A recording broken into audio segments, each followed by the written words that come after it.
और क्यों प्रधानमंत्री मोदी जी को आधा घंटे इंतजार कराया, क्यों प्रधानमंत्री मोदी को अपनी रिपोर्ट सौंपी और निकल गई, क्यों एक तरह से करारा थप्पड़ मार दिया, क्यों भारतीय जनता पार्टी के नेता कह रहे हैं कि लोकशाही का अपमान हुआ। आखिर क्या इन बातों में सच्चाई है?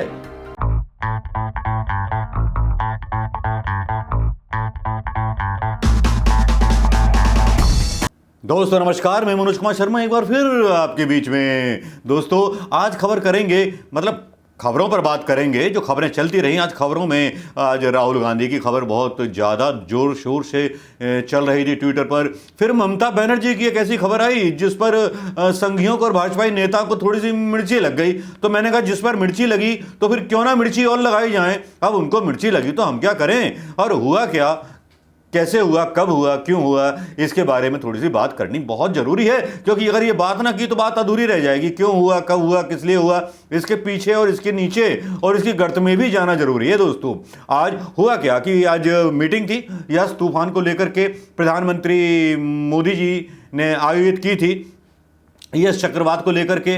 तो इस पर हुआ क्या कि ममता बनर्जी ने आधे घंटे कम से कम इंतजार कराया हमारे प्रधान साहब को। तो प्रधान साहब को की तो झंड हो गई ना, बेइज्जती हो गई, एक तरह से झटाकेदार झमाटा पड़ गया प्रधानमंत्री मोदी जी पर। हाँ कर लो बात, ऐसा थोड़ी करना चाहिए, ममता बनर्जी को नहीं करना चाहिए था।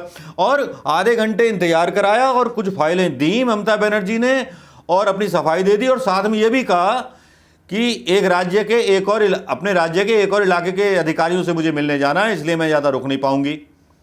तो पीएम नरेंद्र मोदी ने हालांकि मीटिंग बुलाई थी और जानकारी भी दी गई थी सबको। तो ममता बनर्जी ने कहा मेरी दीघा में मीटिंग थी और ममता बनर्जी ने 20,000 करोड़ रुपए की मदद मांगी प्रधानमंत्री से और सुंदरवन के विकास के लिए रकम मांगी। सुंदरवन वो इलाका है जो काफ़ी पिछड़ा हुआ है, जानते होंगे सुंदरवन का नाम तो सुना होगा आपने। सुंदरवन के बारे में काफ़ी सारी डॉक्यूमेंट्रीज बन चुकी हैं। बहुत ही पिछड़ा हुआ इलाका है और उसके विकास के लिए वहाँ मतलब काफ़ी ज़्यादा पिछड़ापन है, गरीबी है। तो उसके विकास के लिए मांगी ममता बनर्जी ने 20,000 करोड़ की सहायता। अब पीएम नरेंद्र मोदी से अनुमति लेने के बाद उन्होंने मीटिंग को भी छोड़ दिया। उन्होंने कहा कि मैंने पीएम नरेंद्र मोदी को बताया कि मेरी राज्य सरकार के अधिकारियों के साथ मीटिंग है। इसके बाद मैंने उनसे परमिशन ली और मीटिंग से बाहर निकली। बंगाल की सीएम ममता बनर्जी ने कहा कि वे शनिवार को राज्य में यस तूफान से आए हुए नुकसान का जायजा लेंगी। ममता बनर्जी ने ट्वीट किया, सागर और हिंगलगंज में रिव्यू मीटिंग के बाद मैंने पीएम नरेंद्र मोदी से कलाई गुंडा में मुलाकात की और चक्रवात के बाद पैदा हुई स्थितियों के बारे में बात की। एएनआई के अनुसार पीएम नरेंद्र मोदी की मीटिंग में ममता बनर्जी और उनके मुख्य सचिव 30 मिनट की देरी से पहुंचे। यही नहीं, पीएम नरेंद्र मोदी को आधे घंटे इंतजार करना पड़ा। पहले कराया गया मीटिंग के दौरान उन्होंने अपनी रिपोर्ट सौंपी और धीरे से निकल ली। इससे पहले पीएम नरेंद्र मोदी शुक्रवार को सुबह ओडिशा की राजधानी भुवनेश्वर पहुंचे थे। वहां के हालात का जायजा लेने के बाद उनकी सीएम नवीन पटनायक के साथ रिव्यू मीटिंग हुई। केंद्र सरकार की ओर से 500 करोड़ रुपए ओडिशा को दिए गए। इतनी ही रकम बंगाल और झारखंड को देने का ऐलान हुआ। पीएमओ ने कहा कि एक मंत्री समूह राज्यों का दौरा करेगा और रिपोर्ट देने के बाद और मदद करने पर विचार किया जाएगा। अब भाई होता क्या है कि ममता बनर्जी की इस खबर के बाद जो है भारतीय जनता पार्टी के नेताओं में आग लग जाती है। राजनाथ सिंह इसको लोकतंत्र की हत्या बता देते हैं। जेपी नड्डा जो हैं और भी ऊपर चले जाते हैं, कहते हैं संविधान की हत्या हो गई। मतलब एक तरह से बता देते हैं कि प्रधानमंत्री मोदी जी की ना बड़ी किरकिरी कर दी ममता बनर्जी ने। मतलब आखिर भाई बयान जो आने लगे, मतलब जब उनको इतना बुरा लग रहा है नेताओं को, तो इसका मतलब किरकिरी हुई है।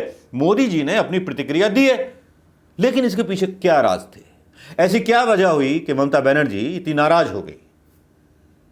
उस वजह को शायद जानने की कोशिश करते हैं हम अगली खबर से।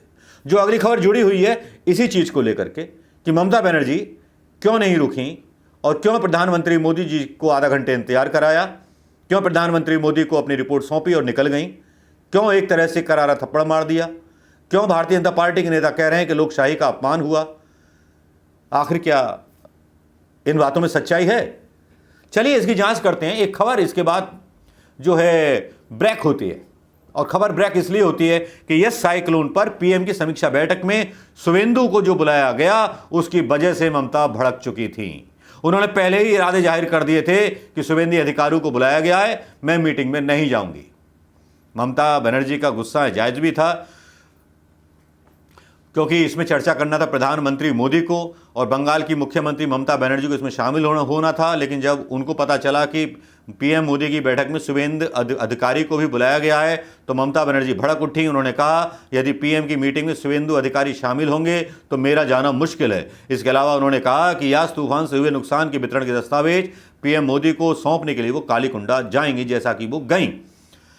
बता दें कि पीएम मोदी की समीक्षा बैठक में बंगाल की मुख्यमंत्री ममता बनर्जी, राज्यपाल जगदीप धनखड़, केंद्रीय मंत्री धर्मेंद्र प्रधान, केंद्रीय मंत्री और बंगाल से सांसद देवाश्री चौधरी को उपस्थित होना था। वहीं इस बैठक में शामिल होने के लिए भारतीय जनता पार्टी नेता शुभेंदु अधिकारी को भी बुलावा दिया गया था। बता दें प्रधानमंत्री का, ये तो मैं खबर बता चुका हूं कि उड़ीसा में ये सारा कुछ हो चुका था। अब इस खबर का आकलन करते हैं। जो भारतीय जनता पार्टी के नेताओं के पेट में बलबले मच रहे हैं और जिस तरह से लोकतंत्र की हत्या बताया जा रहा है, एक के बाद एक बड़े नेता के रिएक्शंस आ रहे हैं। उनको लगता है कि ममता बनर्जी ने खाली भारतीय जनता पार्टी के प्रधानमंत्री मोदी जी के मुंह पर ही चांटा नहीं मारा, बल्कि उनके मुंह पर ही चांटा मार दिया है। क्योंकि जिस तरह के बयान आ रहे हैं, एक कहावत है ना कि अगर मोहल्ले से कोई, मान लीजिए एक लड़की भाग गई, तो उस मोहल्ले की ज़्यादा बदनामी हो जाती है जो लड़की का नाम लेकर के खबरें चलाने लगता है कि अरे यार फलानी भाग गई, मुन्नी भाग गई, मुन्नी भाग गई। तो पूरे मोहल्ले को पता चल जाता है, पूरे शहर को पता चल जाता है कि मुन्नी भाग गई। कुछ इसी तरह हो रहा है उस मोहल्ले की तरह, और एक मोहल्ला छुपा जाता है, भाई चुप रहो, बेइज्जती तो हो ही गई। लेकिन अब यहाँ उल्टा हो रहा है प्रधानमंत्री मोदी जी के साथ, उन्हीं के साथ ही उनकी बदनामी करने पर लगे हुए हैं।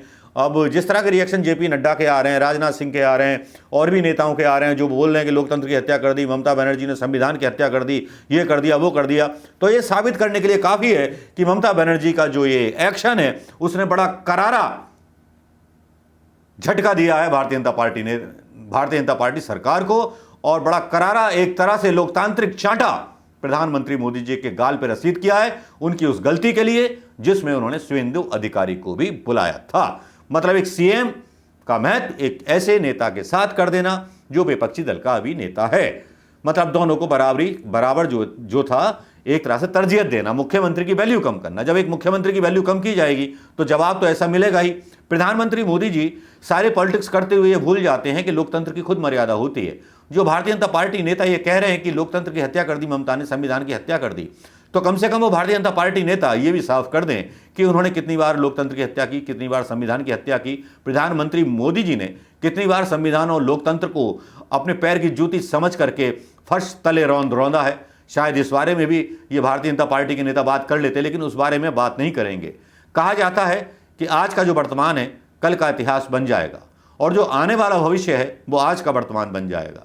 लेकिन जो आज का वर्तमान है वो कल का इतिहास बन जाएगा, और इतिहास से आने वाला भविष्य सबक लेगा और सीखेगा कि हमारी पूर्व की राजनीति में क्या हुआ था। राजनीतिक परसेप्शन जिस तरफ जा रहा है वो एक बड़ी खतरनाक इशारे कर रहा है आने वाले समय के लिए।